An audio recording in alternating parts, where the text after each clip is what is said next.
Hello, ladies.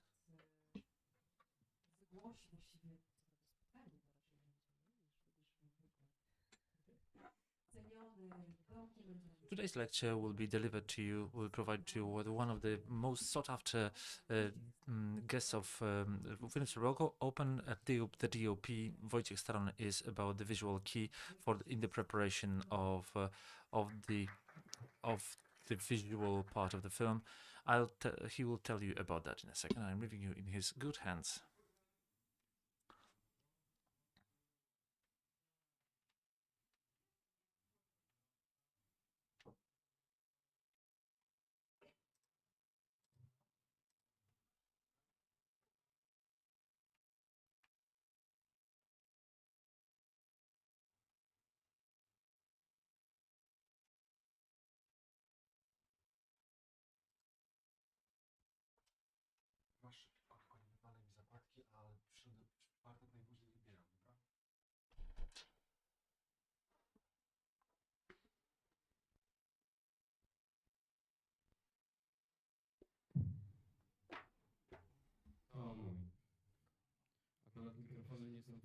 If the microphones are not from Film Spring Open, so they don't always work.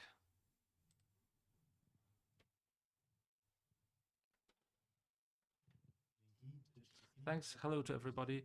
I like all those technical glitches, especially during the set. They allow you sometimes the DOP sometimes to have more time to think how to make a shot, and so it's very close to me. And quite often, it's not even recommended to wait until some things get fixed, because you can then think about something more important. Ladies and gentlemen, yesterday you saw the movie which were filmed last year. I had the pleasure to make to do the cinematography for it. You know, we are all filmmakers, so it was always interesting for me how do you just fall into a project, enter a project, and make it, especially if you're not a director or a friend or a neighbor or somebody well known. Or I will tell you how it worked with me. The fact that I got into this project, it is thanks to the fact that I cooperated with a German producer several years before on another project, on a feature project. That was also a co-production. The film was called Sunburned. I really enjoyed cooperating with her. I think we had some good results. Maybe my work there, all in general, this cooperation like bore fruit. And this German producer, Nicole Gerhardt, several years later, contacted me that there is that she met a producer from Indonesia and a director from Indonesia, a beginner, who's starting his first feature movie, and he's looking for a DOP. And she immediately thought, somehow knowing the script, she thought that she should get in touch with me and get me in touch with this director, that this might end up in something interesting. So this one thing led to another. We got in touch with Makbul Mubarak, the director. He wrote to me.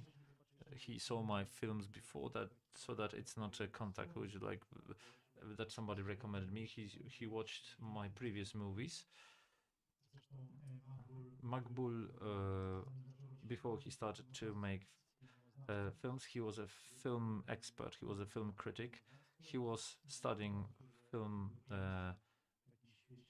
theory, and he knew a lot about the art house cinema.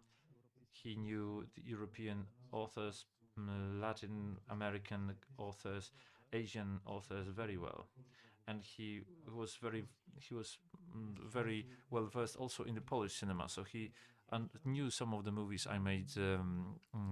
I made the cinematography too. So he was interested in cooperating, and because he was preparing this film for a very long time. The process from the beginning from the moment of writing to the moment of shooting, it took 3-4 years. Unfortunately, this is, unfortunately, this is how it works. This is the standard.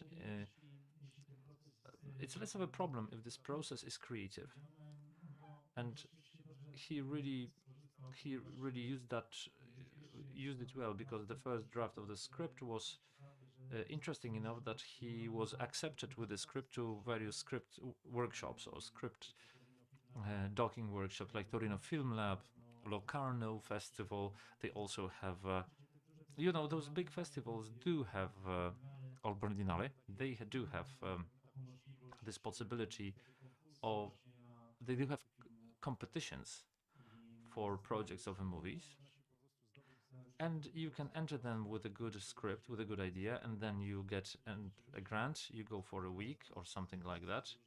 That you meet various people from the industry who are judging this script. They discuss it. The participants are usually beginner big, beginning directors from various countries. So they're brainstorming. Everybody talks about this project. You get a chance for feedback, which is extremely important. It is extremely important to collide your idea with the opinion of other people at every stage. Really, at the stage of the script, it's extremely important. In Poland you also have such places such as Nowe Horyzonty, maybe some other Doc Lab Poland too. Yes. So I think this is really recommended. Of course, it is important to have your own vision and not to lose sight from what was your initial idea, or why do you want to make such a movie. This is the most important part. But here, with Magball, he had this inspiration stemming from his personal experience and from the experience of his country, which suffered several years of military dictatorship, which brought millions of victims, which was still not accounted for and still not talked about. And with this emotional baggage, he started to look for his own stories. He started to look for a few industry workshops, script workshops.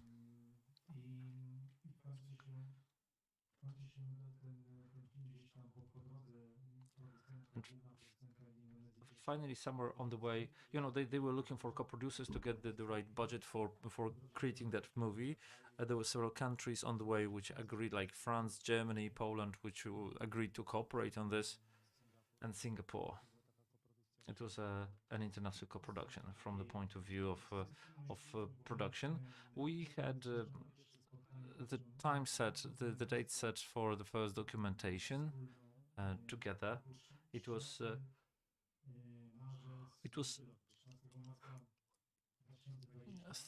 13 March 2020, the year of pandemics. On the 12th, I was sure that I will get there, but somebody called me and said, "Listen, I know somebody from in the military, in police, in the ministry. Tomorrow they will have a lockdown." I said, "What are you talking about?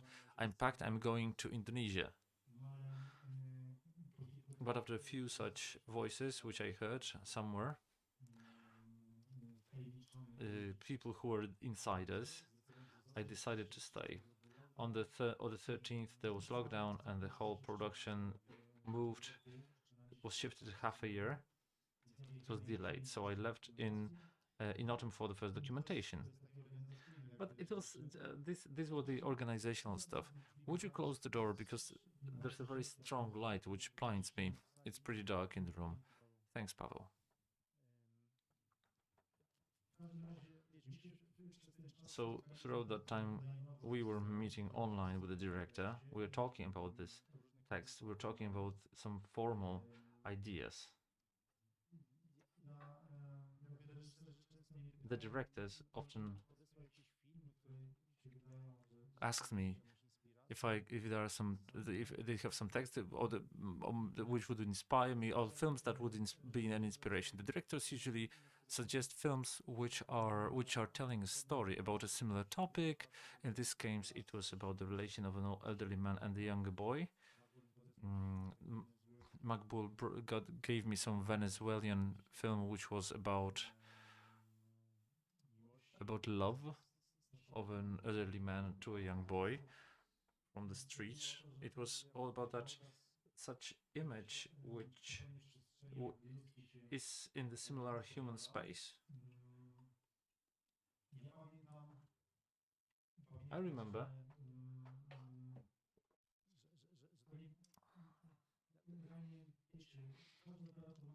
Mhm. You know, every DOP has their own method of looking for the visual key, the visual language for the movie. How I'm getting to the gist of our lecture: how to find the visual keys mm, for the aesthetics of the movie, how we will shoot that film.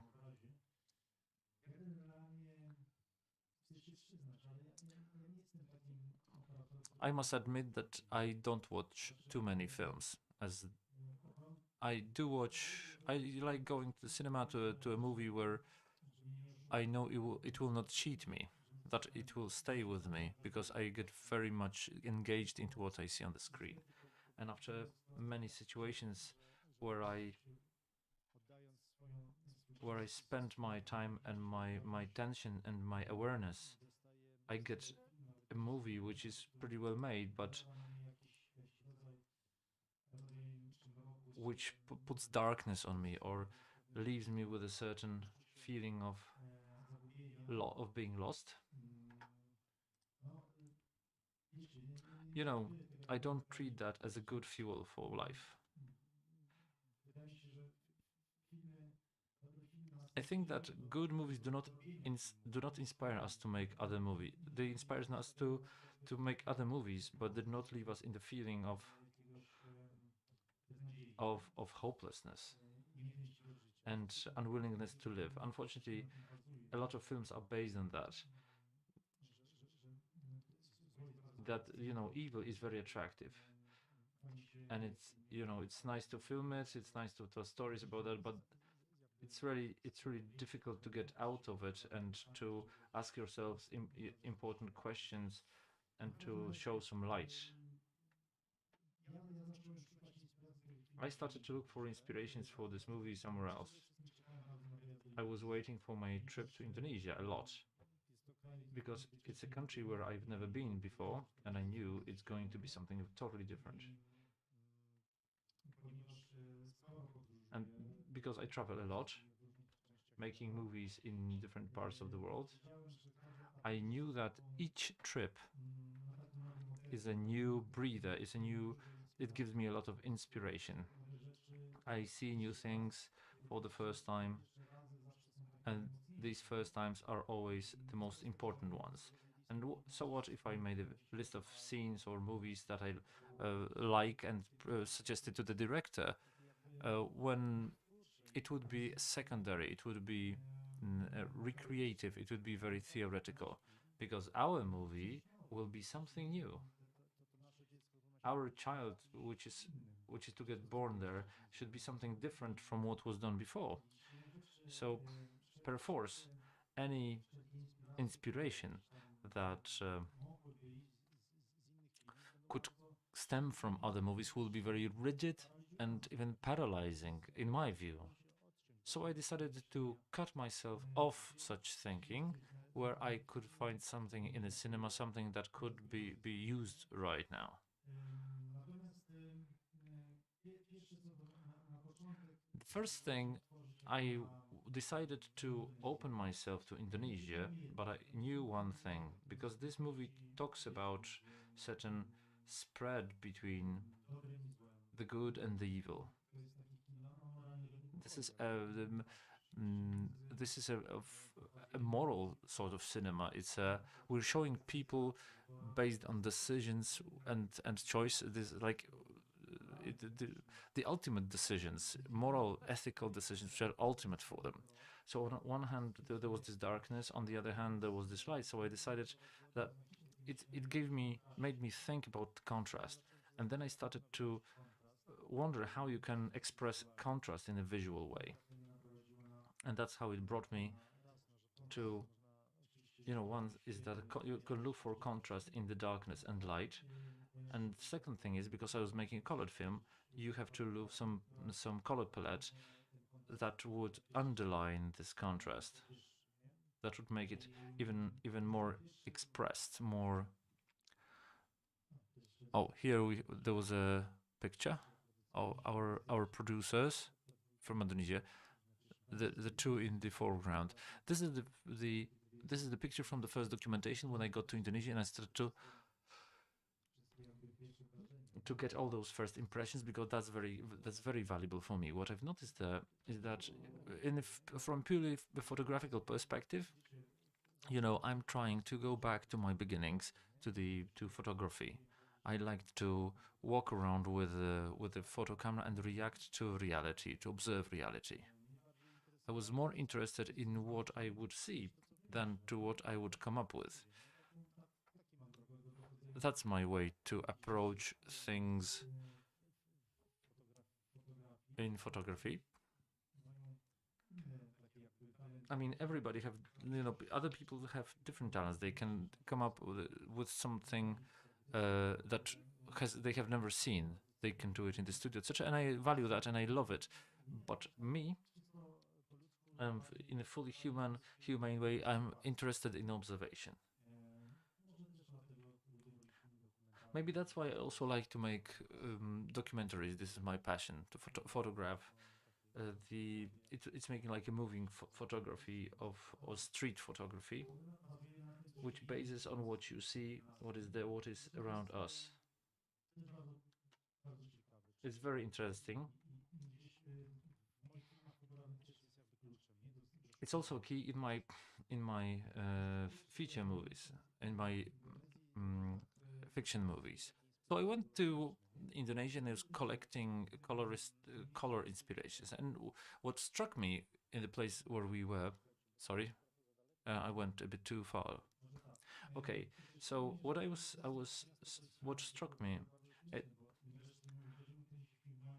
uh, it was supposed to be a small town. He mentioned a name I didn't even understand, and I asked him how many people live there, more or less, so that I can imagine this town. And he said 1.5 million. I said, and this is small town. He said, yeah, Nairobi is a small town. Nobody knows it.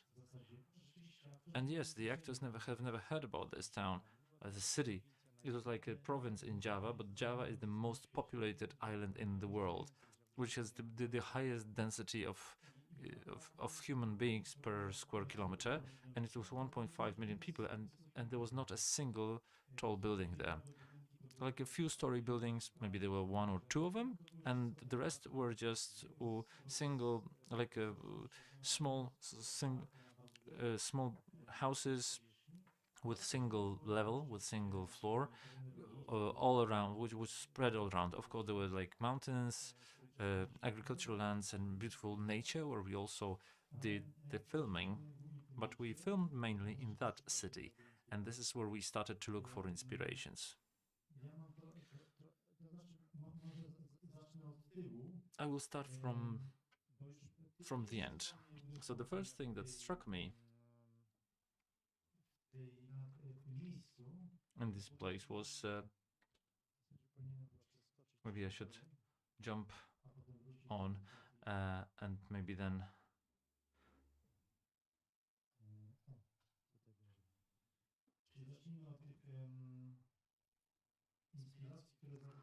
from inspiration I saw on in the site.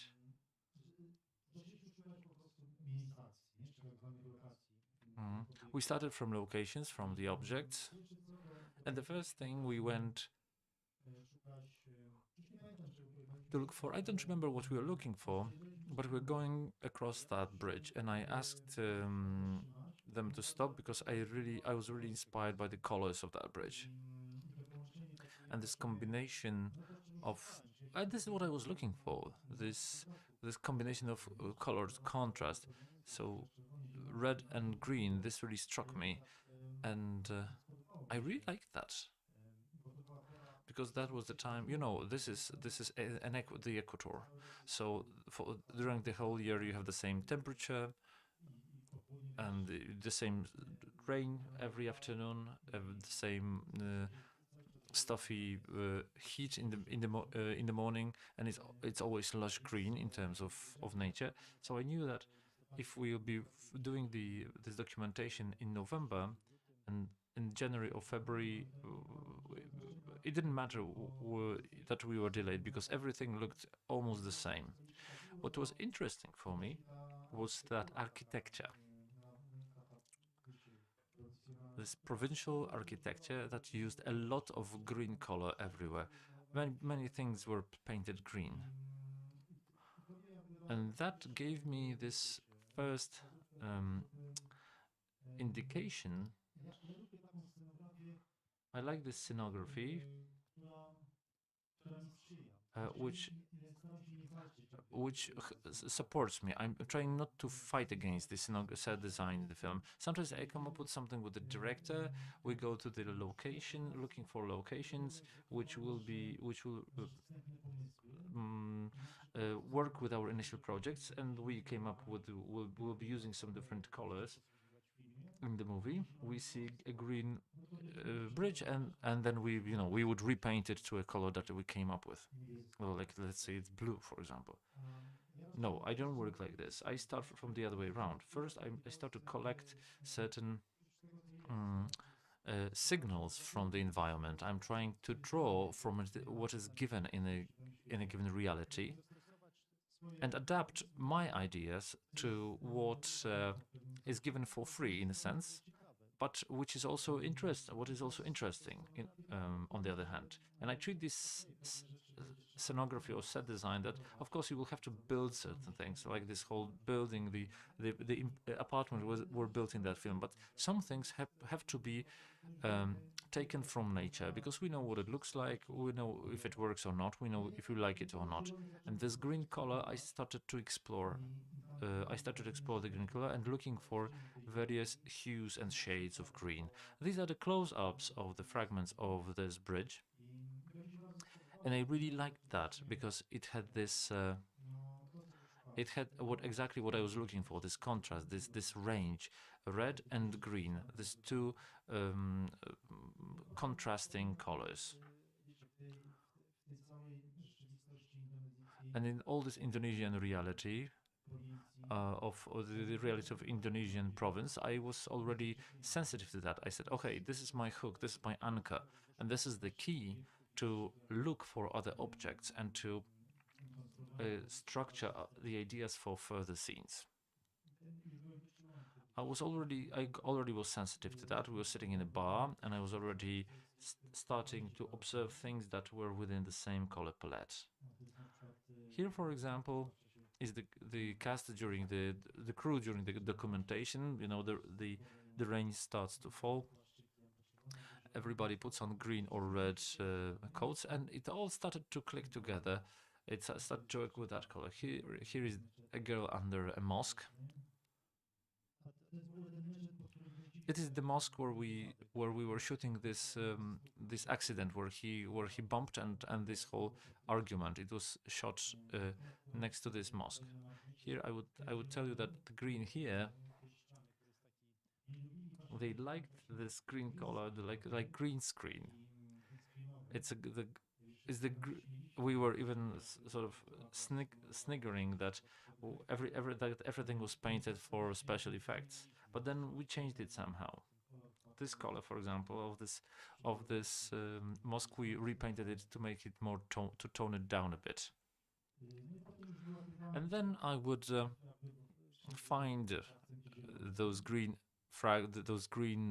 elements everywhere. Of course, the nature itself is green. You have the rice fields, which you can see here. They were everywhere around, and they are green throughout the year.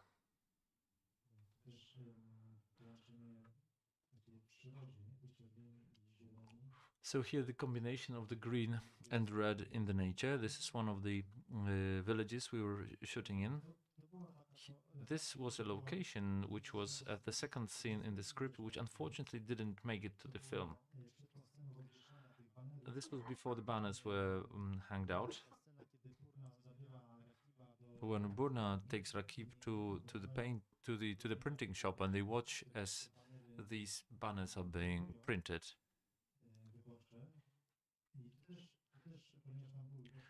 Here also because we had this very dry light and patina on the walls, I decided that the screen is always here somewhere because this old type of bulb of neon bulbs they gave out this greenish light.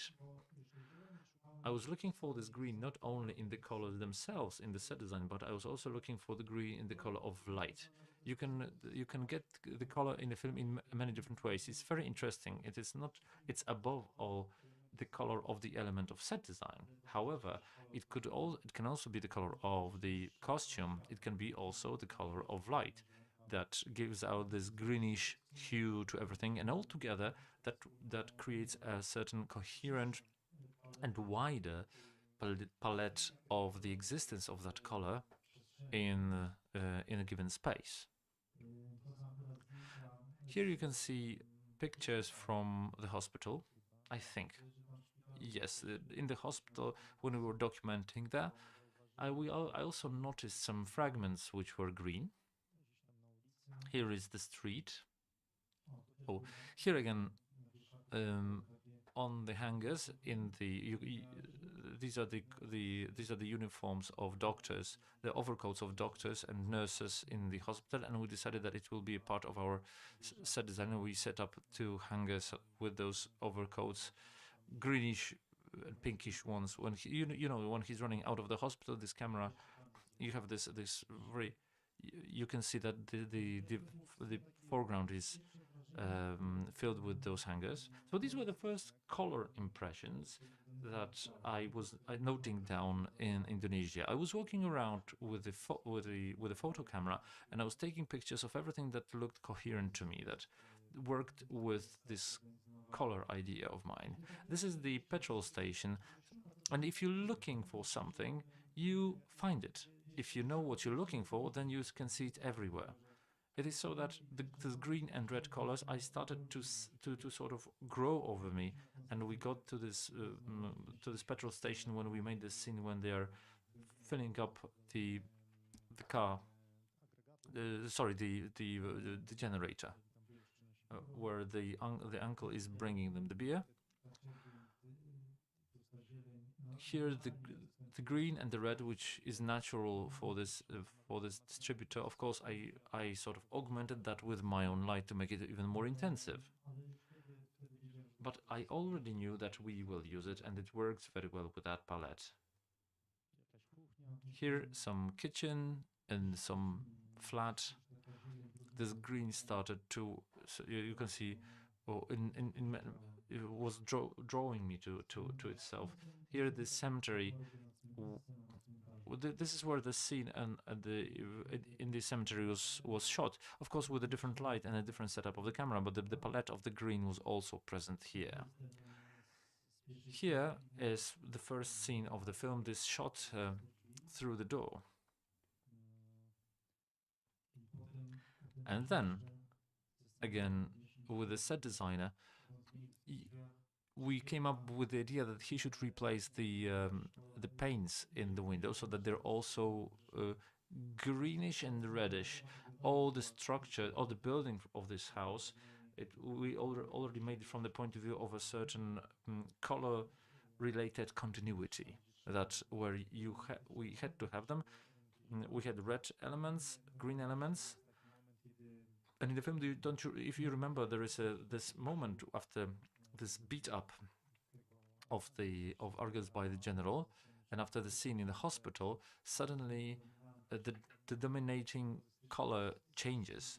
It turns from the green dominance to red dominance, and then the same apartment, and that was a big challenge, because in the first part of the film, in the first part of the film, we had green elements and dominating in the whole set design and the palette. Suddenly, it all had to switch totally into red. And now this was a big challenge, how to do it.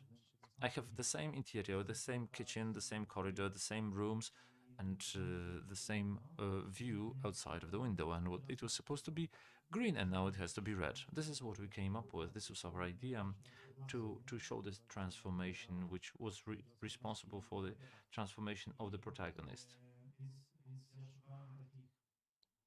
So I was looking for the nuances, like colored window panes, which were greenish initially, and then I used other fragments which were reddish, or I didn't show them before, and then I started to show them certain elements of props. We were replacing or adding certain props, first greenish and then reddish, and it was a very interesting process and a great set design. You know, good filming is not up to DOP. It's not due to DOP. It's the thanks to several people. It's the director, the set designer, and the set designer's assistant.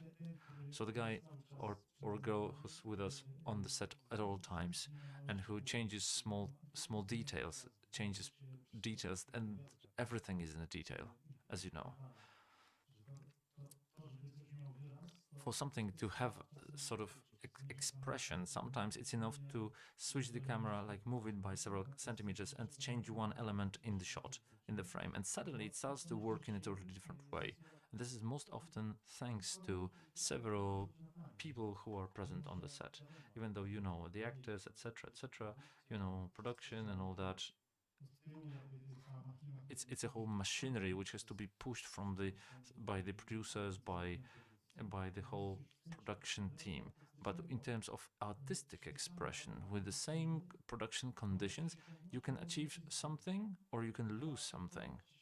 And whether you achieve or lose, it's the question of this very close knit team which is standing next to the camera. It's the grip, the DOP's assistant, director's assistant, and the set designer's assistant, because the set designer is not on the set because he's traveling, he's getting there before everybody enters the set. These are the decisions how to build things, which props are needed, etc. And he prepares the locations and moves on. During the filming set, only his assistant remains, the so-called decorator, or I don't know, there are different names for that in different countries. This person, if they do not have the taste, they do not have the knack, and they do not have followed the idea of the director and the DOP, it will be a constant struggle and lack of understanding. If they get it, if they're quick and they're skillful, just like all other assistants and grip, then it's a huge satisfaction in the work of when we're all looking for the same stuff. And when you're looking for the same stuff, you can find great things, and it's a great fun of working. Everybody understands what they're doing. Here, for example, a soup. Very different. That's for the first time I saw that we used fruit soup and quite often gel soup. Soup. This soup was red, and this tanker was green, and it all sort of clicked for me. Now I'm moving to towards those elements which are red, as you can see, which I found in this reality.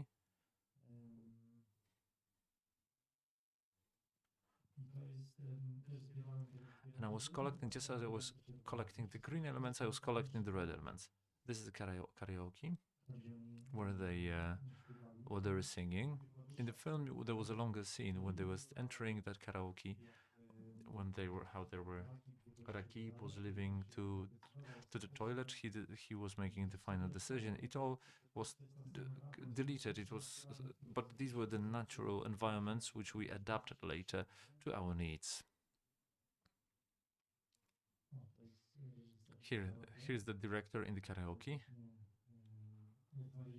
When we found this interior, we knew already that this is the interior that we're looking for. This is the interior for the important scene when they are singing together. It was a very small interior. Barely those three people could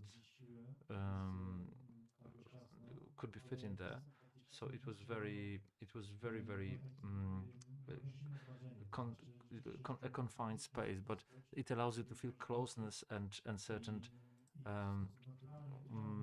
sort of it works naturally with the viewer when they can sense that you can't really get away. I mean, they always say that in the film it's better to have more space because you can show it as a confined space. But that's true in general. But sometimes the use of a really confined space, of course, it limits the way where you put the lighting and the sound guy, etc. So it's always a problem.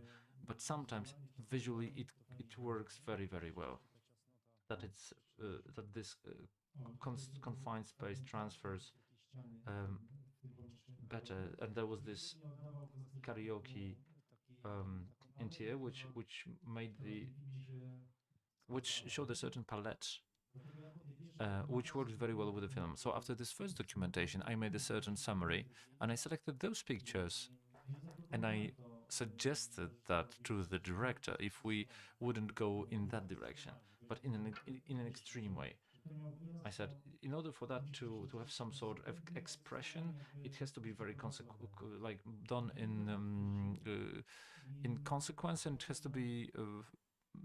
And he sort of agreed with me. And I'll show also one more thing to you.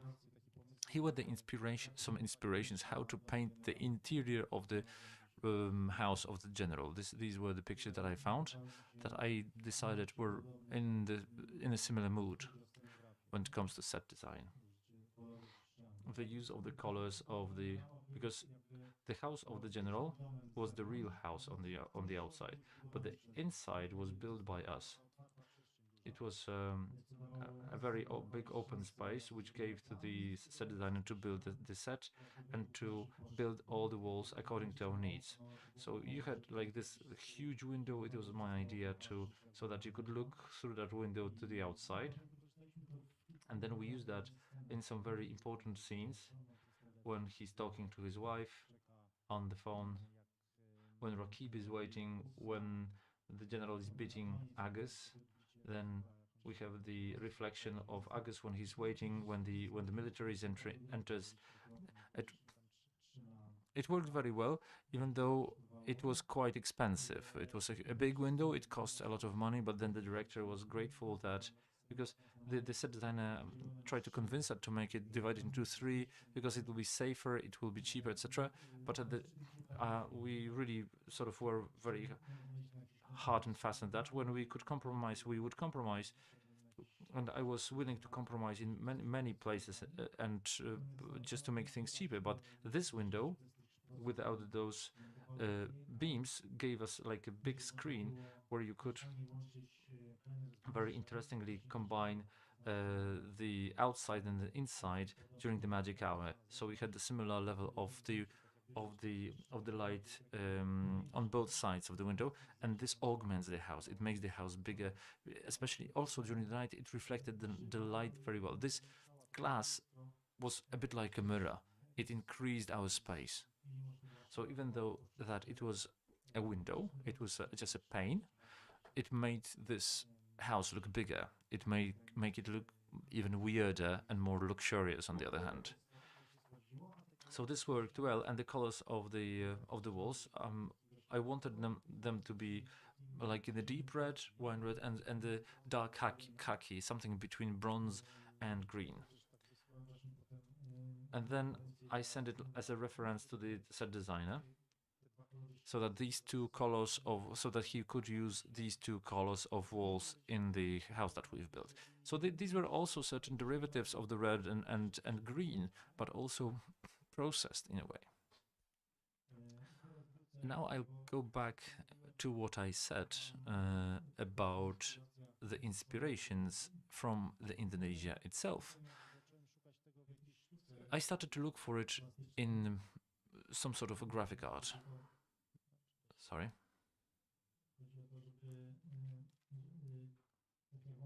As I said, I don't like to get inspired with other movies, but I do love to inspire myself with painting, because I feel that something that inspires me is a certain synthesis, and painting or photography is a synthesis of certain thoughts and impressions. And I found works of art which I liked a lot, and I made a comparison, a color comparison of the red palette and the green palette, and I took it all together. And after the first documentation, where we were looking for those main locations, plus the colors, I made it all, I summed it up in this way and I sent it to the director. And that was our language of communication. We already knew which way are we going, which way we're going to, and he liked that a lot. And all this color palette, he bought it. He agreed to that. Interestingly, I got it all together. I think it was a half a year before the set. I sent it to him,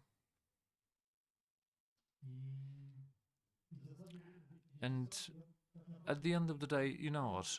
Right now, I came back to it only now. I coded that in my head. I presented that to the director, and then I forgot about it because so many other things happened. We were working on the real space, on the real locations, but this color code stayed very strongly in my head. And now that I'm looking at these reproductions, I see its influence on the color correction, on the final decisions at the on the set, but not directly. It worked from the unconscious level. This, for example, this is a fragment of a painting. I sent that to the director and said that this is the this brings to my mind the moment when Raki will be getting this beaten up boy from the storehouse.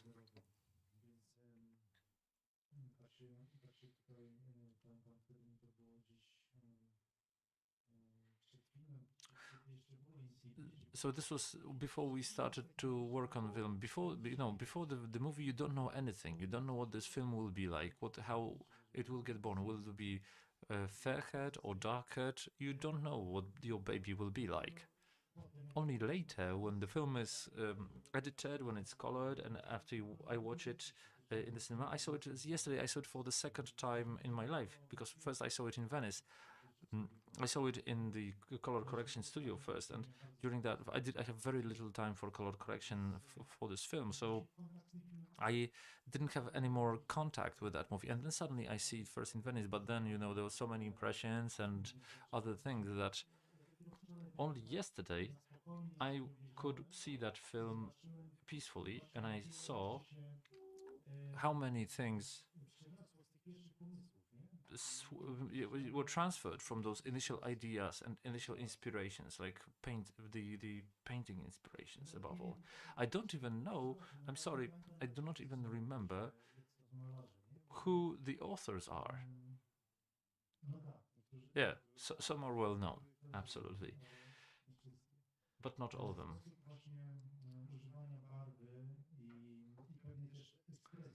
There are certain the also element even in those abstractions. It's the question of color and a certain expression.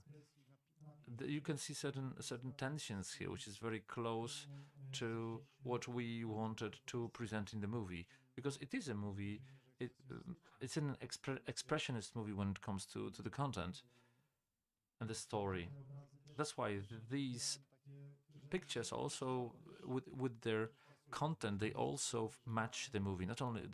It's not only about the sort of colors, but there's also a lot in common in terms of narrative.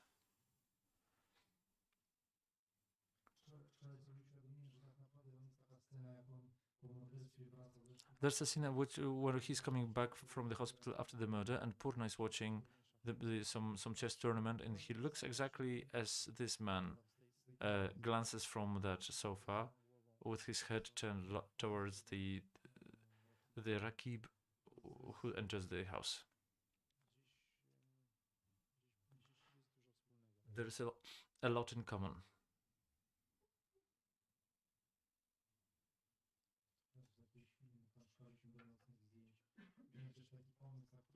So I had three ideas. Apart from the color palette, I also had the idea that in the evening outdoor and night outdoor scenes we would use smoke, because in Indonesia it occurs that people burn trash. Every now every now and then they put out all the trash in front of the houses, and they're like natural bonfires, and you get a lot of smoke. So we wanted also to use that as a element building this world, because the smoke works in such a way that in the night it's diffuses the light, so it gives you an exposition, and also builds an atmosphere because it hides certain things. So this world is not so illustrative and not so obvious. And all this movie, I wanted to build it in such a way that it wouldn't be so transparent in a way. I wanted it to be not to be so super informative and clear. So these are Alex Webb's photographs, a photographer whom I really like, and he operates color a lot. So I selected a few, those who have those colors that we're looking for. This is from some movie and maybe some photography.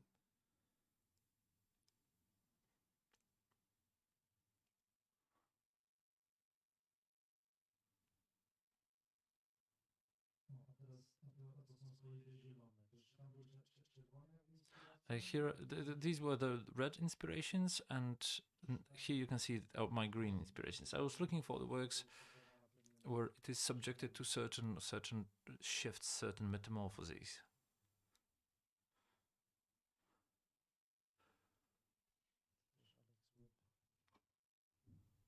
Alex Webb again. Here I found some Japanese photographer who was taking photos of people in the metro, but the climate was very close. The mood was very close to what I was looking for.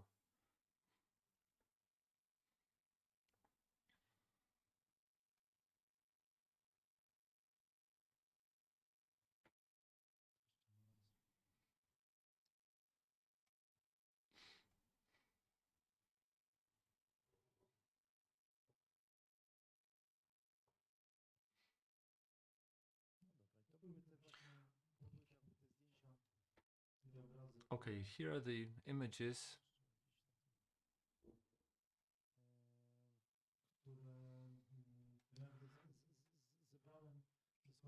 I got it all together. I took it all together to offer to the director a certain palette of colors, but between red and green, and some variations which will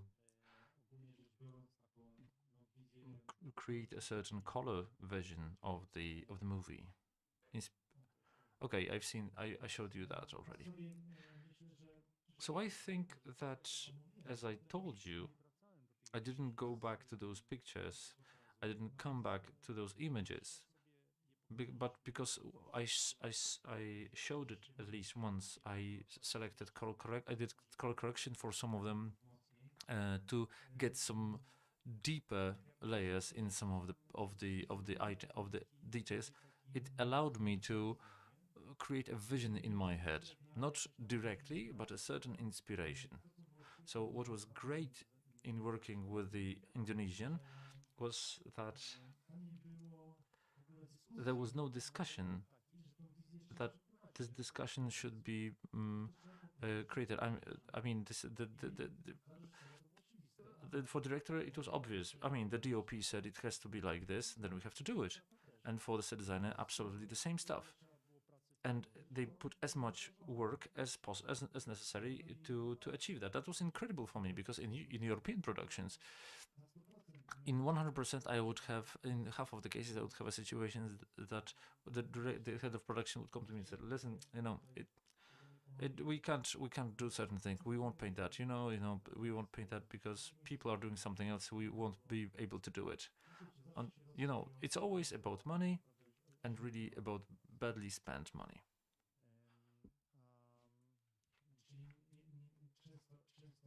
So very often, unfortunately, in productions, you spend money not on what is then transferred directly to the screen. and to what really makes an impression on the artistic quality of the movie, or expressive side of the movie. Here, there's a huge role of the artistic sensitivity of the producer, what he's fighting for. Because I had plenty of producers. I met plenty of producers, and you can immediately see what he is really about. Does he want the film to be really artistic and to be an element of culture, or does he want to do it as quickly as possible, get his cut, and forget about the whole affair, or he wants to make a commercial film, so put everything he not to put all the stress on like nuances or artistic nuances, but on certain accents that will make more people to come to the cinema to on the film. Like, so I was like lures and glamour. You can feel it immediately. It's enough to look at the filmography of the producers to have a certain understanding or feeling for certain thoughts. And it also stems later from the discussion. And it would be good if we get together with people who are looking for the same thing. Once I had a proposal from Janek Komasa to do the City 44 as the DOP, and we started to cooperate. And then, due to the fact that we had a totally different vision than the producer, TVN producers, we parted ways. This is a normal process. There is no need to enter the same river if we have different versions. It's great to work with people and make the choices when you realize that we have the same goal. And this producer from Indonesia, she had this feeling that for this film to have even a purely in terms of pure business, for it to have some meaning, it has to be important in the world. So she will invest in this movie to have a high artistic value, because only then this story can be interesting to anybody in the world. Because if it will be bad, no critic will notice it in a festival, then okay, it might even have some local life, but it will not be able to make another film with co-producers with from other countries. So it's all a consequence of our choices, of our decisions, which path we're going down on. So I think that this is a very important information for you. Always think, this is what Sławek Idziak asks you always. Who is your target? Who is your viewer? Who is your audience? And then select a group of people who thinks in the same way as you. There's nothing worse, and it happens unfortunately very often, that the vision of the producer and the director are very different. Because the DOP and director are in always one team, and that's great. If you don't have that, then it's a disaster. Because the fish spoils from the head, and it's like in a family. When a man and a wife are when a husband and a wife are quarreling, then it's bad for the kids. And the same situation, if there's even a small tension between the DOP and the director, everything goes bad. Everything falls apart and goes down the wrong way. So it is okay usually, yeah. But I experienced such a situation when we hold together, but against the producer, because he wants to use us, he wants to cheat us, or doesn't tell us everything. Where's the money? So knowing all the producers' problems and difficulties on such a market, it's good to talk to people. It's good to know if we have the same drive, if we have the same hopes related to the movie, and then you can go much farther when we agree. So from this point of view, it was a great cooperation. Apart from that, Indonesians are extremely nice people. They're a fantastic, like in a human sense, it's a fantastic nation that is always merry. There were no stress on the set. There were no stress situations there. They tried to avoid as much as possible the situations. I mean, of course, I never heard a raised voice in there. Of course, that of course is left there. They have the theories that at some point that has to get diffused somewhere. But in everyday life, it was extremely useful because that's not a situation that somebody will be shouting at someone that you didn't do this or that. No, no. Everybody was extremely nice and softly, and at the same time, they're very hardworking people. For them, for them, it was shocking that the Polish crew had 12-hour working day. We say this is maximum for us. We don't work anymore. You know, the GOP sometime or maybe longer, but I can't keep the technicians to break the labor code. So from the outset, we said, okay, that's it. This is our limit. To which, and they were full of consternation. We had to uh, develop. They had to increase the shooting days for several days. It was shorter because a normal day of working in Indonesia or Philippines, because the editor was from Philippines. He's also a director, by the way, and he made the a film about tsunami in Philippines. And he said we were working 20 hours a day. I mean, I was not going out of the set. I was like dozing off somewhere because it's warm. The food is cheap, so the food is everywhere there. You can eat something somewhere. You sleep wherever. You can sleep in the car, and this is how they work. Really, this is what these sets look like. And if you don't feel like sleeping after 20 hours, you can they take the guitar, they sing, they play. They don't drink alcohol, no alcohol, because it's a Muslim country, and even though filmmakers, as everywhere, they are laymen, but the rules are very respected, and they have a lot of respect for the believers. And every day after before every first slate, there was a short prayer in which this main actor, the general, they were when we were making the rehearsals, and then the slate came in, and the first actor put the hands together, and everybody knew that they have to be silent. Everybody was focusing for 20-30 seconds, and then when he raised his head, everybody was cheering, and then they went to work. So that was really really charming to me, because I'm a I'm a believer, I'm a Christian, but their approach to to connect with a higher being before any serious artistic work was really beautiful. In our culture, that would be unthinkable, and everybody respected that. And I don't know, it was very interesting in the cultural sense too. So they didn't drink, but they had a lot of fun, and my crew could not understand that. How can you enjoy yourself so much without alcohol? If my gaffer, my focus puller were here, they could tell you the whole essay how they were astonished how it is possible that you can have so much fun without alcohol. When on during the last shooting day, they transferred us to a different place to cover test the plane on the last day. I saw Piotr, my focus puller, sitting on the stairs.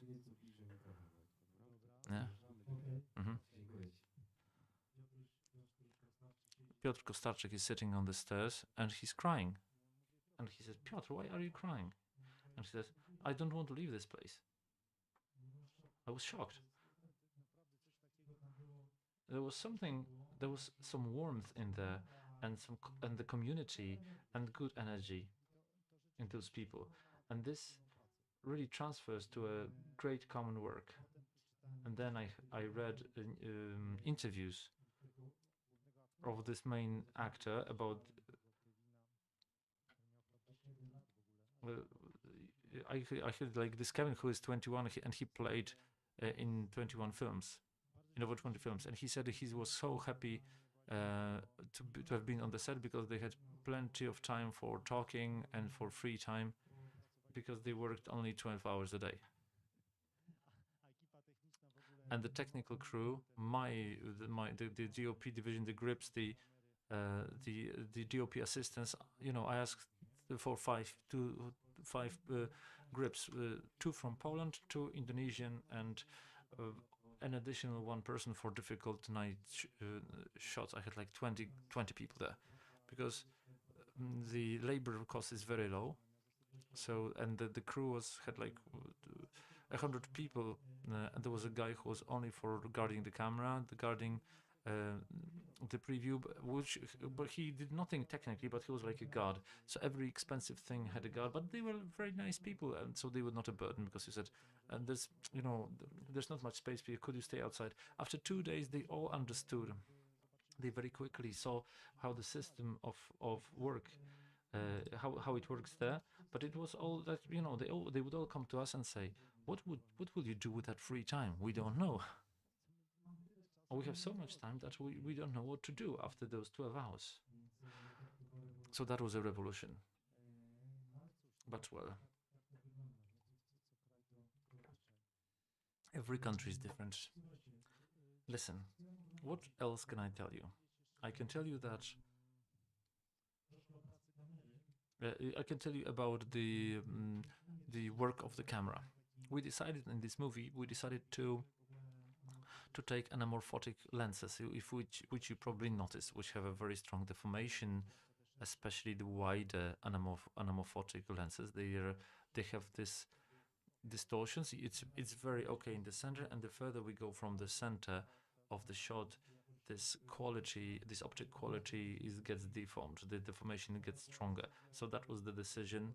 The director really wanted that from the very outset. He was the one who suggested that to me. So I made the tests of all the possible anamorphotic lenses available in Poland to train that which ones of them will be the best for us. And I did that above all in order to, because the anamorphotic lenses cause a lot of problems.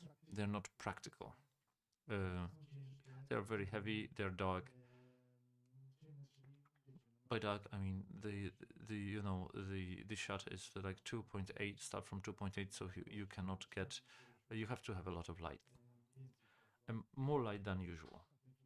And I did this film in Alexa, which sensitivity 800 and not 3200. So there's a big difference if you have a dark. On top of that, if you have dark lenses, anamorphotic lenses also have very very far close focus. So this minimum distance is much bigger. So in a standard lens, we have the first focus is half a meter. In an anamorphotic, we have 20 meters.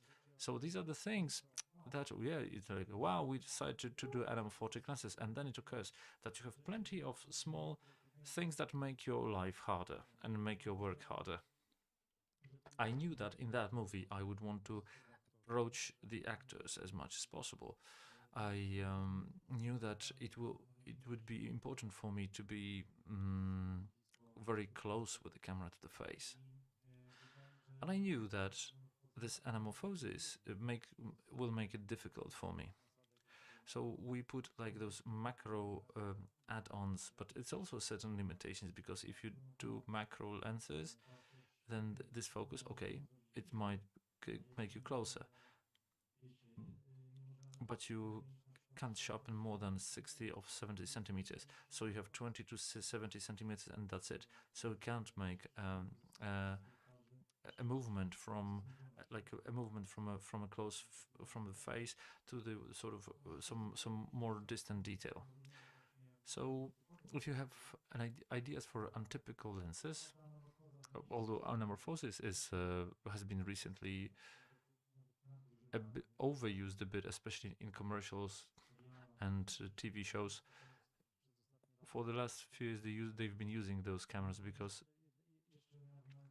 they have this effect of destroying this digital quality. Whatever you like, of course. To each his own, and among the anamorphotic lenses there are also differences.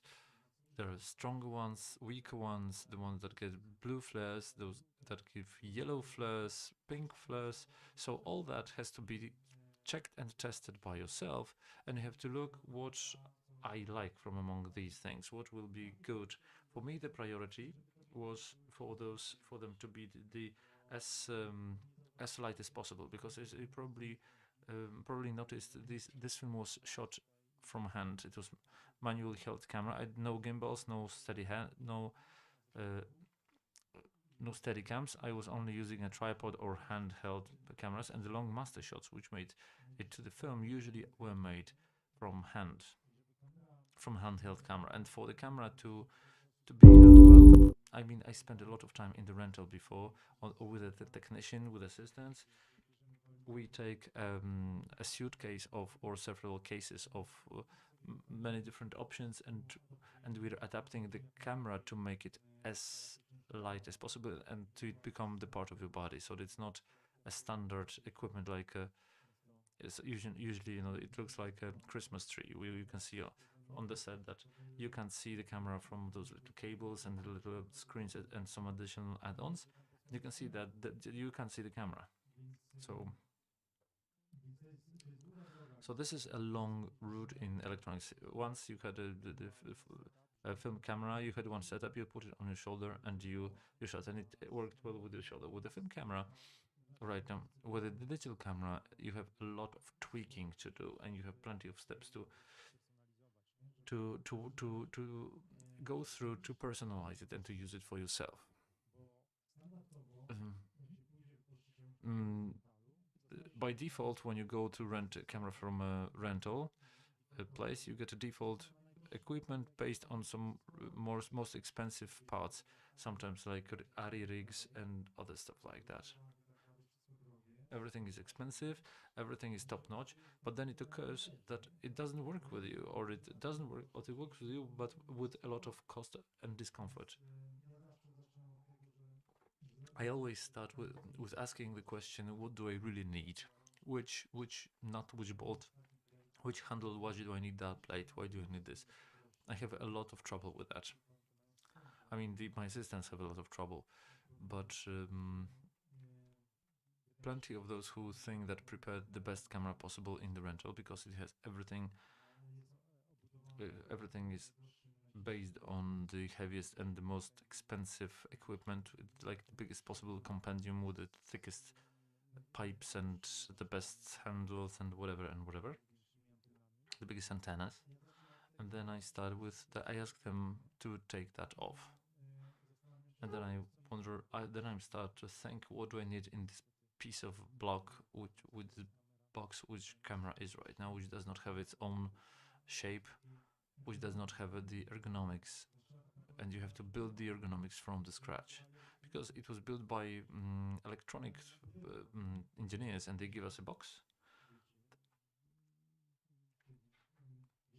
which has certain sockets for cables and the socket for the lens, and you have to adapt it to your needs. And now we have to know what we need and what we don't need. I can assure you that half of the things in this camera is usually not needed for any film. And what is done, it's made in such a way to make things that they make things difficult for the DOP and make things easier for somebody who's previewing.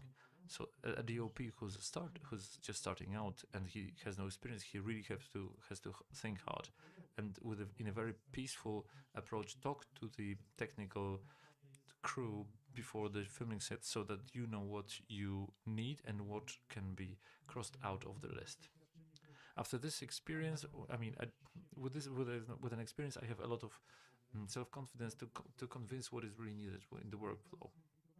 It's very complicated. You know how right now you see how many people you have on the set. You have the focus puller, you have the second assistant who's walking around with the lenses and with the cases, and then you have somebody who's responsible for the video preview. Sometimes it's like a whole army of people. Indonesia, in Indonesia, they had their own car. There were like 5 people just for previews. There's a DIT who I don't know what he's really doing there. He's overseeing the image technologically, but it's sometimes is a person who does data management, so backups. On the other hand, they do some proxy, so then it's a person who's needed because immediately they synchronize the sound, and the director has access to the material on the next day on the evening of in the evening of the same day. And then such a person is very much needed because when the first digital cameras appeared about 20 years ago, there was a man, DIT, digital image technician, who really knew what is in the camera, how to set it up, because old DOPs who transferred from the tape didn't know how to set up the camera, and then that function had was very important. Right now, I can't imagine the DOP who takes the camera and said he didn't know how to set it up and how to select the light, which codecs to use, which sensitivities to use, and so on. So, what in the very beginning of this path was made by DIT should be done by the DOP right now. So the function of the DIT shifted towards controlling the materials that are downloaded from the camera. It's not somebody who's supervising exposition. He doesn't. He goes to the DOP. He says, this curve is different. This gamma is different. Blah blah blah. I don't know how it works with other DOPs. Maybe some other DOPs tell you a different story about them. But I heard that if you work with several cameras, then it's good to have a person who supervises that this material from several cameras is evened out, whereas the DOP is looking only one screen and he can't see another one. Long story short, it was a digression. This old DOP crew has developed a lot. When you had an analog camera, you had an assistant and tape loader. So in the case of low budget film, you need only one person, the operator and the assistant, and you manage. And right now, when I started to make movies on digital cameras, I said, listen, some functions can be by the same people. The camera assistant, the second camera assistant can attach the preview. In the evening they can also have some backup. But then I realized that it doesn't always work because people are tired after the set, and there has to be somebody who is watching over backups. Secondly, there were so many backups because these materials are so heavy right now. The footage is so heavy that one filming day is several terabytes. So just copying that to 3 backups and checking if it's copied well, because sometimes during the copying the glitches appear.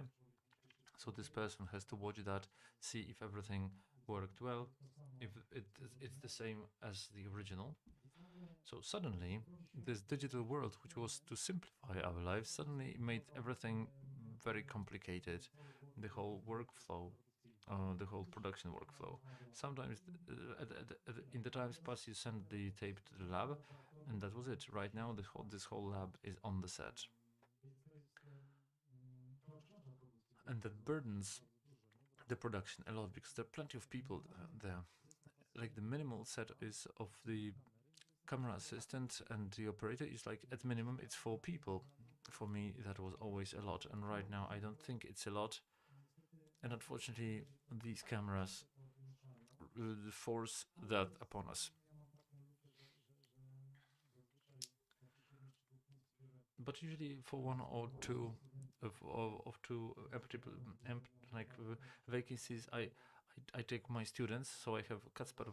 This time, in this case, I had Kacper Gavron, who's the in the DOP department 5th year in the Łódź Film School, and he was the second assistant of the camera. He was always with us, and he reacted very fast when he had to change the lens or the support or the battery or do something else. But on the other hand, he was operating the second camera or he was mm, for example, if you have to have a sort of camera movement which have to be very precise, but it's absolutely predictable. You have to do it from point A to point B in very skillfully. I do it during the rehearsals, and then I don't have to do it anymore because I found it. And then I ask, for example, Kacper, okay, now you will move the camera. So just do it like this or that. And he did it. Sometimes he took Sony Alpha and he made things which like a second unit. He made the things in parallel, and then you probably didn't notice because thankfully they do not differ. But in these movies, you had plenty of shots from Sony Alpha, and within standard optics, not anamorphic, and this worked pretty well.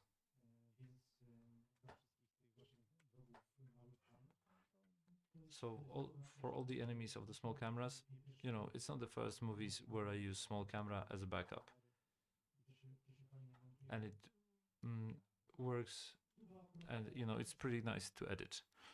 Here it was SK3, and that solution worked pretty well because one person could then take all the equipment with them, so they could have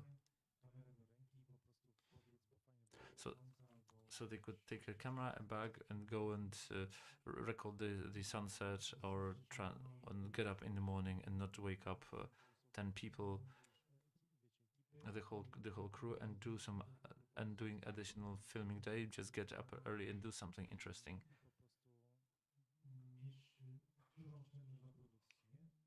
And save money for production. And for me, a lot of advantage, and for the director too, because we had some good shots with at small cost. So that's the advantage of a simple small camera that can be serviced by a single person, operated by a single person.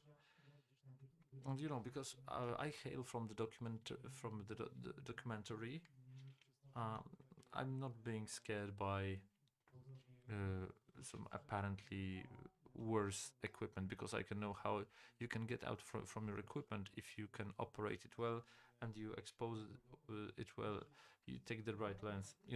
The DOP has so many decisions to make on the set, artistic decisions, like the composition, light, the lens, the angle of view, movement of the camera, that the quality, the technical quality, whether this camera has like 30 or 12 shutter or etc., it's at the very very end of this whole chain. A slightly worse decision about the angle. For example, you have the lamp. Let's say I set a camera like this, and it will be worse as if I set Sony Alpha like this. And so what if I have Alexa when I put it like this, and I have a worse shot than I have an Alpha, and it's gonna be better. Different decisions are translated on the quality of image and the artistic expression than the quality of the sensor. Quality of the sensor is at the very end, in the situation, in extreme situations, and that of course should be used. And the producers prefer to have those big cameras, that it's safe, that nothing will break down theoretically, although it's not always like that in many films. I had cases when that material got destroyed or the camera got blocked. So many situations happen. Sometimes you have to stop and think if you should go down the beaten track or maybe go off-road a bit.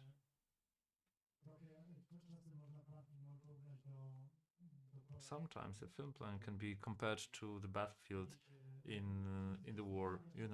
The strategy is not, sometimes it's not about buying the heaviest chunks and heaviest tanks and attacking like Russians, but agile, intelligent Ukrainians tried, went around them with a sort of trick and ruse and intelligent methods. So the same thing works in film. I really try to make aware the the DOPs and the producers that it's not always that the professional beaten track is the best, especially that the professionalism is misunderstood in Poland. For me, professionalism should be tra- translated as creativity. Unfortunately, in Poland, professional means somebody who's very schematic, that it has to be exactly as it was in the book. But this is on the side. I mean, I strayed away from the movie, but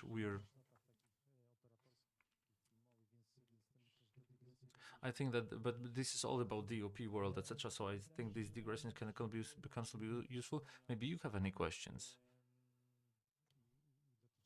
concerning the movie or my work in general. We can talk about it right now. Does anybody have a question?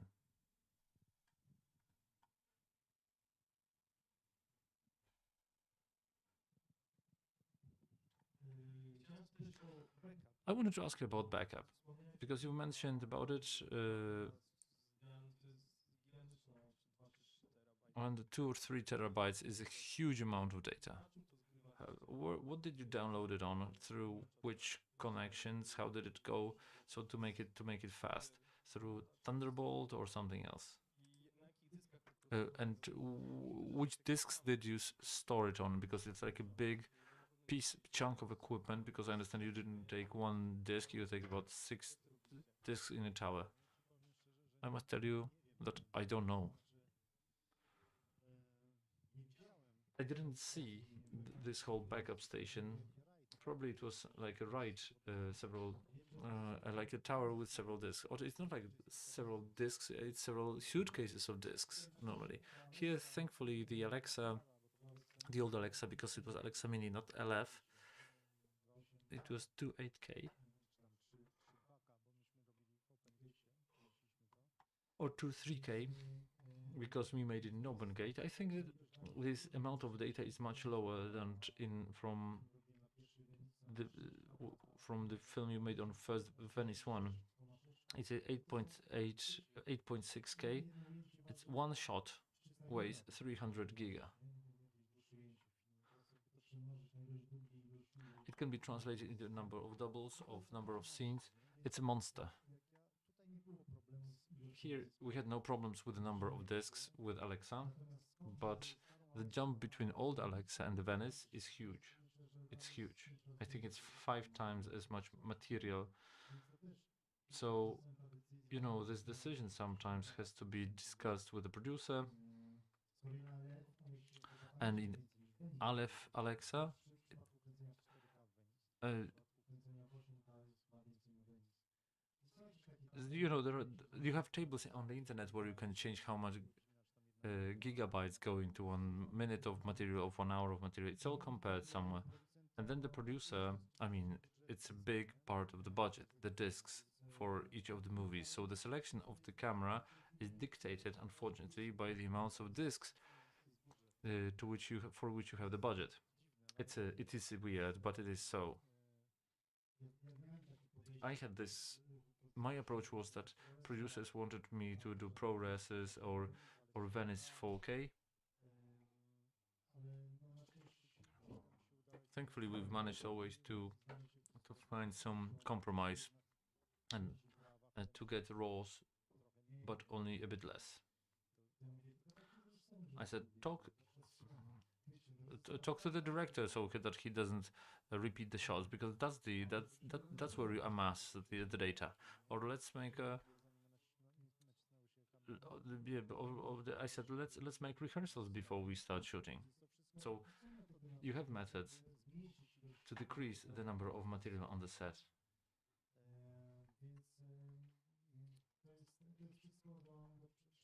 So this is all to be discussed.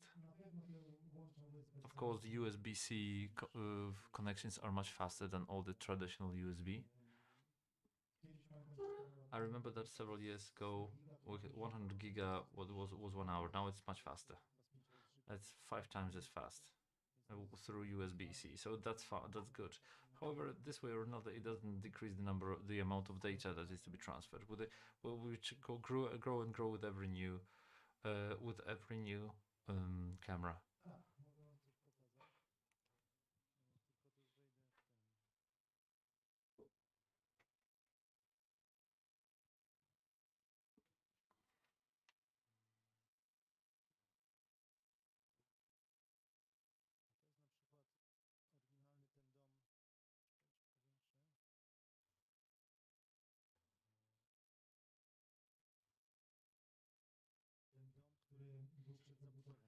This is the house before it was developed. It was like a big um, roofed place. This was the place where we built the door. Do you remember the last scene when he was leaving before the squadron of troops that was standing in the courtyard outside? The front entry to the house was built here along the wall with the windows. Then the room started, and on the other there was on the other side there was the living room.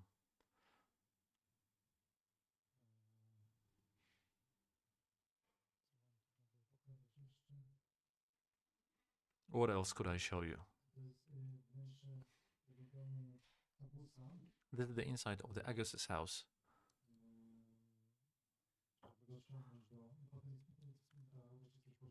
Then there's the funeral of the killed boy. It was an authentic interior, and on the outside we made this motorcycle workshop. Inside we used the furniture that was there, and that set design is to a larger extent is what we found there. So quite often we used the set design that we found in the location.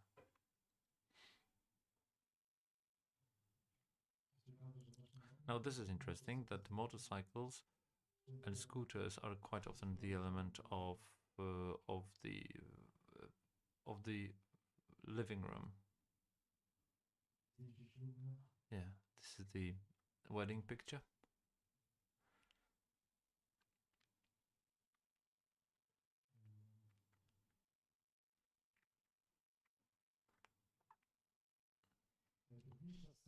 The most difficult scene was the scene um, in the city bazaar when he's running to the guy to pay him, and that's to transfer him to Singapore. This was the bazaar, which was they looked like this during the day. There was plenty of food during the day, like fruit and vegetables, but it got closed in the evening at 6 p.m. and in the night it was empty, and we had to open. We tried to build this set design during the night. However, what was a nightmare was that when we came there during the night, it was like teeming with rats. We went there, and the rats were running, and like these huge cockroaches were running around as they wanted, because that was during the night. In the dark, it was their world, and they were sort of astonished that people entered their place. And we were. It stopped after 10-15 minutes of us being there, because then they would sort of hide, but initially they wanted to dominate us there. It was reeking there because they had like gutters. Those people were throwing the leftovers. Everything was, reeking. It was a location. I was really sorry for the set design guys because they were preparing that 2 days before, and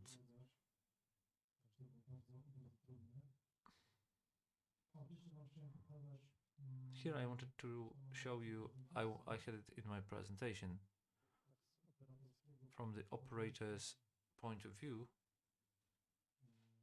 From the DOP's point of view, I wanted to show you several things. Here, for example, you can see how when we built these walls with the decorations of the house, we used lamps with green filters sometimes too, or we lightened in behind. You can see we've lightened up the trees that gave this the dominant color in outside of the window. Or we were cutting the the leaves, and then we put it against the walls, and we lighted lamps through them to get this green hue through the window. Here we have a location where I convinced the director for this shooting range to be shown here. These were here the owner of the house was preparing pools for fish, but it was never used and got sort of it was like a monumental sculpture, and we decided to make this the shooting training to be done here and not in the forest, and it worked pretty well. It was surrounded by the greenery, but this rubble and this sort of desolate character shows that the passage of time, that the general was not here for the long time, and it's in its expression, it's pretty brutalistic. It's really brutalist. It matched the house, and it gives the chance to make this shot and to show this loneliness. I wanted to show you two shots that didn't make it to the film from the preview. That in a while, but I'll show you one more thing. A shot which was made day for night. The scene where they sit in the script. There was a scene where they're sitting in the on the deck and smoke. I found a place like that, unfinished structure of a pool. They wanted to build something there. They didn't finish that, and that's a picture made during the day, 1 p.m.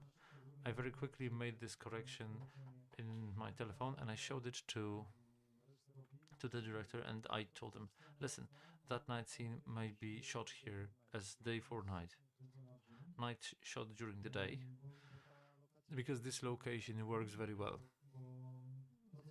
What's interesting, what is in the water, we can sort of cut ourselves off from the sky, of course, because the rule of day for night, you cannot show the sky, so you have to cut off the sky, and then the sunlight is considered to be the moonlight. It's used as a moonlight, and here it breeds the effect. This was of course just a very rough and dirty shot with the assistance to show to the director that you can use that, and everybody liked that. The production was happy because one night scene less, which means the saving of costs for the people, the costs spent on the people and the means, and this is what it looks like in the movie. Can you see anything there? This is after some correction.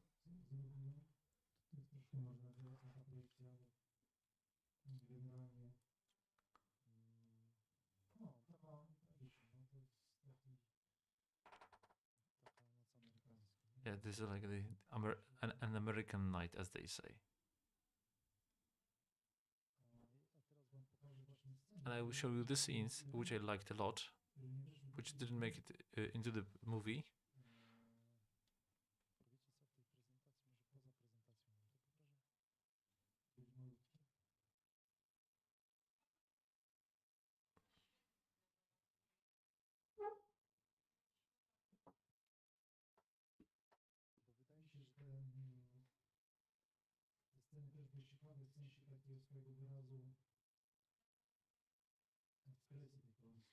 It was. I wanted to show the color expression. It was very important in those scenes too.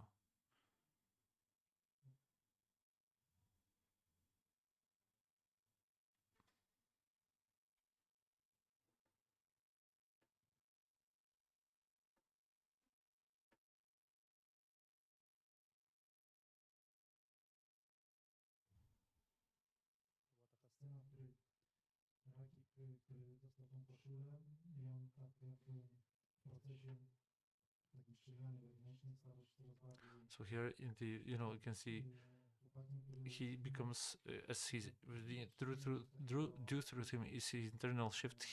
This boy tries to turn into the the heir to the general, to the he started to dominate others.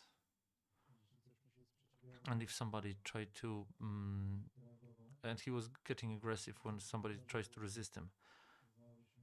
So unfortunately, there was no place in the final cut for this. But from the point of view of DOP's work, I really like that.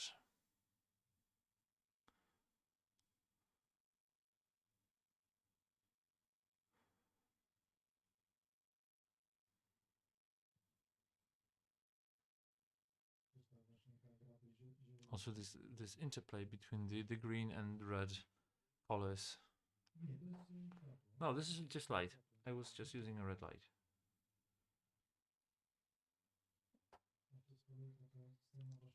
Here again a scene I showed you. Sorry.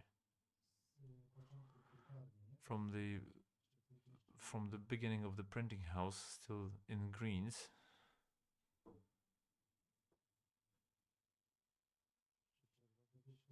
Uh,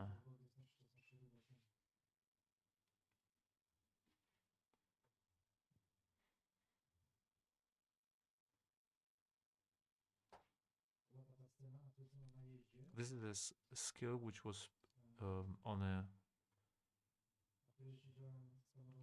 I was sitting on a I moved that with the when I was sitting on the sort of a moving chair with the camera in my hand.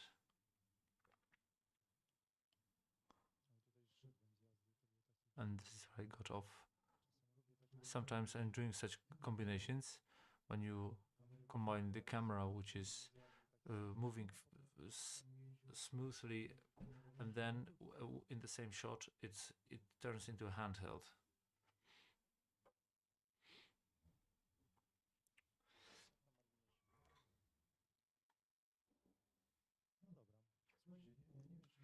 I don't know if we're not past time. Sorry. I think I took a lot of your time, but maybe you have some more questions if somebody wants.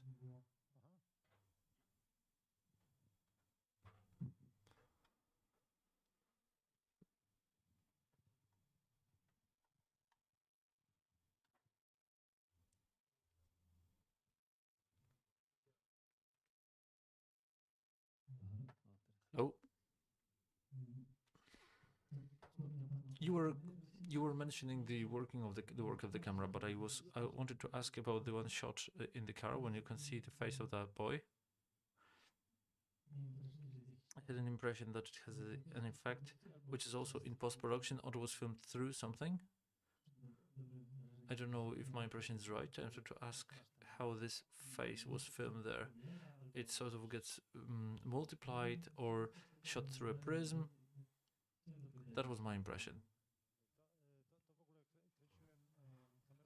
I shot that with a Sony camera, with this small alpha, and because I didn't have a macro lens there, because I have a lens in the socket, and I made macro for the dummies. So I got some uncontrolled flares or flashes getting into the lens, and I started to play around with it. And the funeral which is in that scene, because the car suddenly stops there and there is a funeral column. It was an authentic situation which we did not foresee.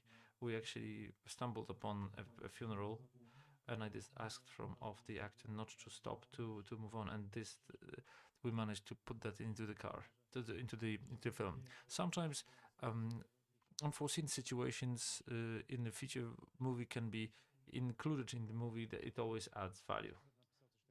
There's, if the director wrote something like that in the script, the cost will be huge. The extras, that would be horrible.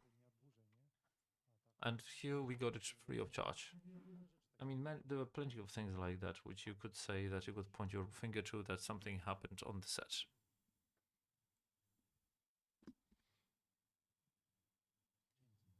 Thanks.